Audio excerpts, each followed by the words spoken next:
At the funeral ni Christian Dior noong October 1957, sa gitna ng mga perfectly tailored na black suits at mga seryosong mukha ng Parisian high society, may isang 21-year-old na binata. Payat, mahiyain, halos hindi napapansin. Pero ilang araw lang ang lilipas, mamanahin niya ang responsibilidad sa French fashion.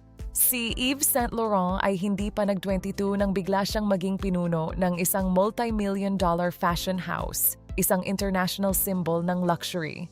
Kahit maraming nagduda, ang first collection niya ay naging isang malaking tagumpay, fresh, modern, at nagbibigay respeto kay Dior ng hindi ginagaya. Parang ito na ang simula ng isang mahabang paghahari, isang panibagong era para sa buong mundo ng couture.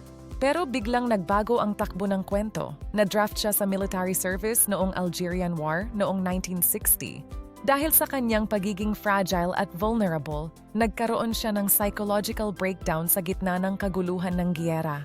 Habang nasa ospital siya, ang fashion house na tinulungan niyang buuin ay nagdesisyong palitan siya, biglaan at masakit. Sa edad na 24 parang nawala sa kanya ang lahat, ang kanyang karera, ang kanyang pangalan at ang kanyang pangarap. Ang akala ng lahat ay ito na ang katapusan ng isang promising na talent, ngunit nagkakamali sila. Pero ang akala ng lahat na katapusan na, iyon pala ang simula ng isang mas malaking kwento. Kasama si Pierre Berger, ginamit niya ang sakit at kabiguan para makabuo ng isang bagong creative vision. Dito isinilang ang isang brand na magbabago sa mundo ng fashion at sa paraan kung paano natin ito nakikita. Binago nito ang paraan kung paano nakikita ng mga babae ang kanilang sarili, mula sa tradisyon patungo sa kalayaan.